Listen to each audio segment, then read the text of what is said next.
হ্যাঁ বলেন স্যার, এটা করতালি হবে সানজিনা ম্যাডাম এবং জুনাইদ স্যার। প্লাস্টিক জাতীয় কোনো জিনিস যেন গাছের নিচে না পড়ে সেদিকে অবশ্যই লক্ষ্য রাখতে হবে, ঠিক আছে না স্যার? প্লাস্টিক অপচনশীল। আবার এটা করতালি হবে, সবাই এটা করতালি দাও।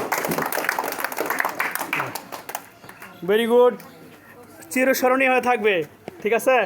মদিনানগর মডেল স্কুলের পক্ষ থেকে সবাইকে আন্তরিকভাবে শুভেচ্ছা এবং অভিনন্দন, ঠিক আছে? আজকের বৃক্ষরোপণ কর্মসূচি এবং আমাদের যে কৃষি শিক্ষার ব্যবহারিক ক্লাসের মাধ্যমে ইনশাল্লাহ আমাদের এই ক্লাস সমাপ্ত ঘোষণা করছি।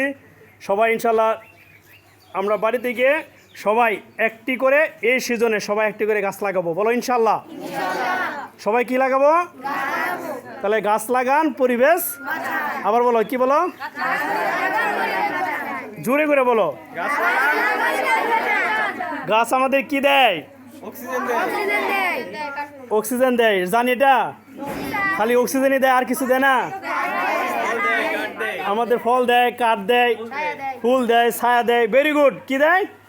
ছায়া দেয়, ঠিক আছে। আরও সবচেয়ে গুরুত্বপূর্ণ হলো আমাদের পরিবেশের ভারসাম্য রক্ষায় কি করে অবদান রাখে, একবারে সবচেয়ে বেশি অবদান রাখে।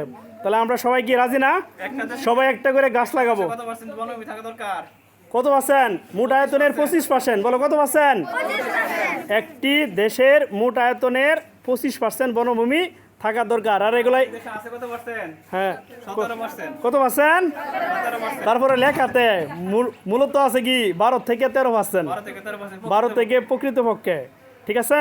তাহলে আমরা সবাই গাছ লাগাবো তো, ঠিক আছে? সবাই একটি করে ফলজু আর একটা করে কি বনজু অর্থাৎ কাঠ জাতীয় গাছ লাগাবো, ঠিক আছে? তাহলে সবাইকে ইনশাল্লাহ ধন্যবাদ। আবার একটা করতালি দেবা তোমাদের ম্যাডামদের জন্য, ঠিক আছে? ভালো থাকো, হ্যাঁ, আসসালামু আলাইকুম।